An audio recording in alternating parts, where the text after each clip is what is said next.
잠언 22장 6절 말씀입니다. 자녀에게 마땅히 가르칠 것이라는 제목으로 하나님 말씀 전하겠습니다. 하나님은 부모된 우리에게 사랑하는 자녀를 맡겨주셨습니다. 부모는 자녀를 하나님께로부터 위탁받은 청지기들입니다.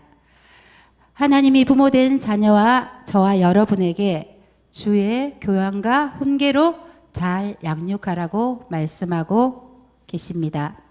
하나님의 사람으로 하나님을 위한 훌륭한 일꾼으로 키워 달라고 저와 여러분에게 부탁하셨습니다. 부모의 역할은 뭘까요? 우선 크다랗게 원으로 생각하면 아주 다양한 부모의 역할들이 있습니다. 아직 아이가 어릴 때는 우리 채이나 혜원이 같으면 뭐가 필요할까요? 먹는 것과 입히는 것이 필요합니다. 그래서 양육자의 역할이 필요합니다. 그리고 어려움이 있을 때에 상담자의 역할도 부모가 필요합니다. 그 다음에 힘이 필요할 때는 뭐가 필요할까요? 코치의 역할이 필요합니다. 또 하나님을 알게 하는 영적 리더의 역할도 필요합니다. 이것이 모두 합쳐서 부모의 역할입니다. 한 가지 빠진 게 있지 않습니까? 여러분들이 중요하게 생각하는 학부모의 역할이 있습니다. 그래서 우리가 대부분 생각할 때 우리 어머니들이 학부모라고 생각하시는데 부모의 역할 중에 한 방편일 것입니다. 전체가 부모가 학부모의 역할만 있는 것이 아닐 것입니다. 요즘은 굉장히 오래들 사시지 않습니까? 그래서 자녀와 함께 늙어갈 수 있을 것 같습니다. 제가 이 말씀을 준비하면서 상상을 해봤는데 제가 90까지 살면 저희 아들이 50살은 될 것 같습니다. 그러면 같이 늙어가지 않겠습니까? 그래서 이 공부가 우리 어머니들이 집중하셔야 할 게 학부모의 역할만 감당하다가는 곤란한 일이 있을 것 같습니다. 그래서 평생 동안 우리는 그들의 부모 역할을 해주어야 됩니다. 학부모의 역할은 학업이 끝나면 끝나는 것 아니겠습니까? 그래서 우리가 하나님이 우리를 부여하실 때는 부모가 되어라 이렇게 말씀하시는데 많은 분들이 착각하고 계시는 것 같습니다. 학부모의 역할을 크게 두고 영적 역할이나 그 양육자의 역할, 코치의 역할을 하지 않는 부모님들이 많이 계신 것 같습니다. 그래서 우리 한번 좌우로 우리는 부모입니다. 이렇게 인사 한번 해보겠습니다. 감사합니다. 창세기 18장에 보면 18장 19절을 보면 부모의 역할에 대한 하나님이 정의를 말씀해 주고 있습니다. 제가 창세기 18장 19절을 새 번역으로 읽어드리겠습니다. 내가 아브라함을 선택한 것은 그가 자식들과 자손을 잘 가르쳐서 나에게 순종하게 하고 옳고 바른 일을 하도록 가르치라는 뜻을 가지고 있습니다. 19절 상반절까지만 제가 읽었습니다. 그래서 아브라함이 이삭을 낳기 전에 하나님께서 아브라함에게 이렇게 말씀하셨습니다. 어떻게 하라고요? 자손을 잘 가르치고 순종하게 하고 옳고 바른 일을 하도록 가르쳐라. 여러분들 그렇게 하고 계십니까? 뒤에 앉은 어르신들, 성도님들께서는 부모를 자식을 이미 다 키우셨겠지만 아직도 남아 있습니다. 그래서 여러분들이 내가 부모된 이유는 자자손손 대대로 하나님을 잘 가르치라고 말씀하고 계신 것입니다. 이것이 부모의 역할이라고 생각합니다. 그래서 오늘 이곳에 하나님은 분명하게 말씀하십니다. 부모의 역할을 잘 감당하라고. 우리가 받은 믿음의 바톤을 자자손손 이렇게 대대로 전하는 것이 부모된 우리의 역할일 것입니다. 이것이 여러분을 향한 하나님의 강력한 말씀입니다. 부모의 역할이 무엇인지 헷갈리지 마시고 꼭 이 말씀을 붙드시고 창세기 18장 19절 말씀을 잘 기억하시고 오늘 집에 가셔서 묵상하시고 다 자란 자녀들이 있다 하더라도 이렇게 한 번 더 다짐하시고 이렇게 여러분들이 아이들에게 잘 가르쳐 주셨으면 감사하겠습니다. 그러면 우리에게 허락하신 자녀는 어떤 사람들일까요? 예레미야서 1장 5절 말씀에 보면 제가 읽어드리겠습니다. 내가 너를 모태에 짓기 전에 너를 알았고 내가 배에서 나오기 전에 너를 성별하였고 너를 여러 나라의 선지자로 세웠노라 하시기로. 아멘. 예레미야에게만 하신 말씀일까요? 아닙니다. 모태에 짓기 전에 하나님이 이미 저와 여러분과 여러분의 자녀를 구별하여 세워 주셨습니다. 저와 여러분 모두에게 우리 자녀에게 맡기신 그 자녀들을 이런 자녀들입니다. 그래서 우리 아이들에게 함부로 하는 부모님들 안 계시겠죠? 네, 맞습니다. 우리 아이들은 혹시 자녀들에게 하나님의 어떤 미래를 준비하고 계신지 생각해 보신 적 있으십니까? 지금은 안 보이시겠지만 부모된 여러분들은 오늘부터 열심히 하나님께 기도하면서 하나님이 모태에서부터 작정하시고 부여하신 일들이 무엇인지 찾아주셔야 됩니다. 함께 아이와 함께 찾아가시기를 바랍니다. 부모들이 자녀를 사랑하는 것은 당연한 일입니다. 그러나 무조건적으로 사랑한다는 것만으로 자녀를 문제없이 기를 수 있을까요? 사랑만으로 모든 문제가 다 해결되는 것은 아닙니다. 자녀를 사랑하되 바르게 사랑하고 바르게 양육하는 것이 중요합니다.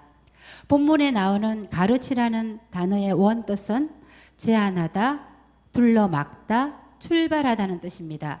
아이의 행위를 제한할 때는 제한해야 되고 악을 행하지 못하도록 출발부터 옳은 길로 선택해 주는 것이 부모의 역할입니다. 자녀들을 잘 가르쳐야 됩니다. 그리고 부지런히 가르쳐야 됩니다. 그리고 바른 내용을 바르게 가르쳐야 합니다. 신앙적인 사람, 영적인 사람, 인격적인 사람은 저절로 되는 것이 아닙니다. 부모된 저와 여러분은 마땅히 행할 길을 가르쳐야 합니다. 그들에게 들어갈 것이 무엇인지 분별하면서 그럴 때 올바른 영육이 우리 아이들이 세워질 줄 믿습니다. 양육은 장성하기까지 기르다, 양육하다, 자양분을 주다라는 뜻을 가지고 있습니다. 그래서 우리가 아이 가르치다, 길들이다, 교육은 가르치는 것이고 길들이는 것입니다. 우리 부모는 아이들을 먹이는 책임이 있습니다. 그러나 자라게 하는 일은 누구입니까? 하나님이십니다. 육체적인 성장도 너무 중요합니다. 영양을 균형 있게 충분히 공급하는 것은 모든 부모가 잘하고 있습니다. 또한 많은 지식을 심어 주어야 합니다. 들어야 될 것, 보아야 될 것, 경험해야 될 것을 다각도로 배우게 해야 합니다. 그런데 제일 중요한 것은 무엇일까요? 마땅히 행할 길입니다. 그것은 주의 교양과 훈계입니다. 교양이라는 말의 사전적인 의미는 학문, 지식, 사회생활을 바탕으로 이루어지는 품위 또는 문화에 대한 폭넓은 지식을 말합니다. 기독교적인 교양은 무엇일까요? 주님의 말씀입니다. 하나님의 말씀을 영적으로 가르치는 것이 우리들에게 마땅히 해야 될 일인 것 같습니다. 에베소서 6장 4절에 말씀하신 대로 또 아비들아 너희 자녀를 노엽게 하지 말고 오직 주의 교훈과 훈계로 양육하라. 마땅히 행할 길을 가르치는 은혜가 있기를 바랍니다. 첫 번째로 부모의 책임을 다하기 위해서는 첫 번째로 주의 교양과 훈계로 가르쳐야 됩니다. 에베소서 6장 4절에 보면 아비들아 너희 자녀를 노엽게 하지 말고 오직 교훈과 훈계로 양육하라고 말씀하고 있습니다. 하나님의 말씀이 중요한데 오직 주의 교훈과 훈계로 양육할 때 그 앞에 먼저 나온 것이 노엽게 하지 말라입니다. 왜 먼저 나왔을까요? 아이들의 마음을 상하게 하면 아이들이 하나님의 말씀이 그 부모로부터 나오는 말씀이 들어올까요? 들어오지 않을 것입니다. 부모는 아이들의 감정을 잘 챙기고 다독거려주고 다스려 주어야 할 책임이 있습니다. 여러분 마음을 잘 들여다보시고 계십니까? 여러분의 마음이 먼저 정리정돈돼야지 우리 아이들의 마음도 보일 것입니다. 마음은 너무 중요합니다. 왜요? 생명의 근원이 이에서 난다고 잠언 4장 23절에는 말씀하고 있습니다. 그래서 자녀들의 마음을 여러분들이 잘 돌봐주시는 그런 은혜가 있기를 바랍니다. 또 누가복음 2장 52절에 보면 예수님은 지혜와 키가 자라감에 하나님과 사람 사이에 더욱 사랑스러워졌다고 말씀하고 있습니다. 기독교 교육에서 교육 철학의 기본이 되는 말씀입니다. 그래서 여러분들이 키가 자라면 키는 여러분들이 먹이고 하면 키가 자라지요. 그 다음에 지혜가 자라는 것은 지식적인 교육을 넣어줘야 된다고 말씀하는 것입니다. 그리고 하나님 앞에 사랑스러워 가더라는 종교적인 행위를 배워줄 뿐만 아니라 어머니들의 삶을 통해서 배울 수 있도록 그렇게 지도해야 될 것입니다. 그 다음에 사람에게 사랑스러워 가더라는 우리 아이들이 도덕적으로도 어긋나지 않게 그렇게 양육하는 것이 이 네 가지 측면에서 우리는 자녀를 잘 양육해야 합니다. 두 번째로 자녀를 바르게 양육하는 데는 부모가 먼저 본이 되어야 됩니다. 참된 교육은 말로 되는 것이 아닙니다. 여러분의 삶을 통해서 우리 아이들은 신앙생활이 어떤 건지, 예배는 어떻게 드려야 하는지, 말씀은 어떻게 해야 되고 삶으로 어떻게 살아가고 있는지 여러분의 행동과 삶을 통해서 우리 자녀들은 배울 것입니다. 그래서 여러분들이 먼저 하나님 앞에서 내가 어떻게 신앙생활하고 있는지, 내가 말씀을 지키기 위해서 몸부림치고 있는지 한번 점검해 보시는 시간 가지면 좋겠습니다. 우리 아이들은 부모의 뒷모습을 보고 자랍니다. 여러분들이 말씀대로 자라라고 하면서 여러분들이 그렇게 살고 있지 않다면 우리 아이들이 본을 보고 자랄 수 없을 것입니다. 그래서 여러분들이 꼭 말씀대로 살려고 하는 몸부림, 우리 엄마는 항상 기도해. 우리 엄마는 항상 말씀을 봐. 우리 엄마는 말씀대로 살려고 너무 몸부림치고 있어. 이렇게 의도적으로도 보여셔야 될 것 같습니다. 그래서 양육의 우선순위를 보면 우리 아이들을 그릇이라고 생각하면 큰 돌도 있고 작은 돌도 있고 모래가 있습니다. 그러면 이 그릇에 이 큰 돌과 작은 돌과 모래를 채우려면 어떻게 해야 될까요? 먼저 어떤 것을 넣어야 다 채울 수 있을까요?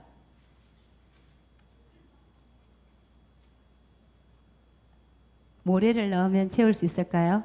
먼저 모래를 넣고 큰 돌을 넣으면 채워질까요? 안 되겠죠. 큰 돌을 먼저 넣고 그 다음에 작은 돌을 넣고 그 다음에 모래를 넣으면 한없이 그 모래와 큰 돌과 공간 사이에서 모래가 들어가지 않겠습니까? 생각 안 해보십니까? 저만 지금 졸고 계십니까? 답을 안 하셔가지고. 여기서 큰 돌이라는 것은 뭘까요? 큰 돌은 하나님을 알게 하는 것입니다. 우리 아이들의 마음의 큰 그릇에 하나님을 먼저 채워야 됩니다. 하나님을 채우고 사람이 어떻게 살아야 되는지, 인생이 어떻게 돌아가고 있는지를 채우는 것이 큰 돌이라고 생각합니다. 그 다음에 작은 돌은 뭘까요? 부모님들이 조금 전에 말했던 믿음의 생활. 우리 엄마는 이렇게 믿음 생활을 해. 이렇게 채울 때 그것이 작은 돌이라고 봅니다. 그러면 마지막에 모래는 뭘까요? 우리 아이들이 살아갈 때 필요한 지식, 기술 이런 것을 섭득하는 것을 의미할 것입니다. 큰 돌을 채워지고 작은 돌을 그 다음에 채우고 모래는 그 큰 돌 공간으로 한없이 들어갈 수 있을 겁니다. 그래서 우선순위가, 양육의 우선순위가 참 중요하다는 것을 말씀드리는 것입니다. 여러분들이 하나님을 우선순위로, 우리 평화 어린이집에서는 사실 올 초에는 10명으로 시작을 했습니다. 그래서 이 헌신 예배를 드릴 수 있을까, 제가 처음에는 굉장히 10명으로는 못 드릴 거야. 제가 그런 생각들을 했습니다. 그렇지만 시간이 다가오면 올수록 10명으로도 드려야 되겠다는 생각을 했습니다.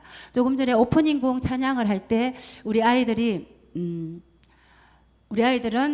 차 안에서도 신앙교육이 되고 있습니다. 그래서 위러브 찬양단 CD를 계속 틀고 다녔습니다. 그래서 아이들이 6번 틀어주세요, 5번 틀어주세요, 3번 틀어주세요 다 요구합니다. 그래서 오프닝 곡을 무리를 해서 위로브 찬양곡으로 올렸는데 리허설 하는데 너무 아이들이 말이 빠르고 힘드니까 못 따라가는 거예요. 그래서 중간에 또 반주하는 분을 섭외해서 이렇게 많이 바뀌었지만 혹시 왜 저런 찬양을 우리 아이들이 하지 않았을까 그렇게 생각하시는 성도님들도 계실 것 같습니다. 그렇지만 우리 아이들은 정말로 떼창을 잘합니다. 여기가 제가 지난 봄에도 강양에 장미공원에 갔다 오는데 예수로 충만한 해를 우리 아이들이 졸지도 않고 잠잘 시간인데 제가 운전해서 돌아오는 길인데 불렀습니다. 제가 너무 은혜를 받고 정말 울었던 것 같습니다. 그래서 저희 어린이집이 쉽게 가지는 않았습니다. 10명으로 갔기 때문에 너무나 많은 대가 지불이 필요했습니다. 그래서 더 열심히 한 것 같습니다. 그래서 정말로 신앙교육 하나님의 제자로 영적인 제자로 세우기 위해서 우리 아이들은 조금 후에 율동도 하고 많은 것을 하겠지만 우리 아이들이 사람들에게 보이려고 하지 않을 것입니다. 하나님께 온전히 드려지기 위해서 할 것입니다. 그래서 함께 우리 아이들과 기도하고 금요일까지도 리허설을 하고 함께 기도했습니다. 저희 아이들과 함께 같이 손을 얹고 헌신 예배를 온전하게 하나님이 받으실 수 있도록 이렇게 준비했습니다. 그래서 우리 부모님들도 깨워서 정말 참된 양육자로 하나님이 기뻐하시는 맡겨진 우리의 영혼은 우리 아이들은 이미 얻은 영혼이 아닙니다. 얻어가야 될 영혼입니다. 하나님 앞에서. 그래서 여러분들에게 물으실 것입니다. 이 영혼에 대해서 책임지시라고. 그래서 하나님 앞에서 얻어갈 영혼으로 기도하면서 우리 아이들을 양육하시고요. 이후에 마지막에 하나님 나라 갈 때 여러분들이 하나님의 자녀를 남겨두지 마시고 하나님의 사람을 남겨두시는 여러분들 되시기를 바랍니다. 여러분의 자녀가 모두 하나님의 사람으로 변화되어서 하나님의 자녀를 남겨두시고 가는 우리 부모님들 되시기를 바랍니다. 기도하겠습니다. 하나님 감사합니다. 마땅히 아이에게 가르칠 것을 가르치라고 말씀하셨습니다. 그러면 늙어도 후회하지 않을 것이라고 말씀하셨습니다.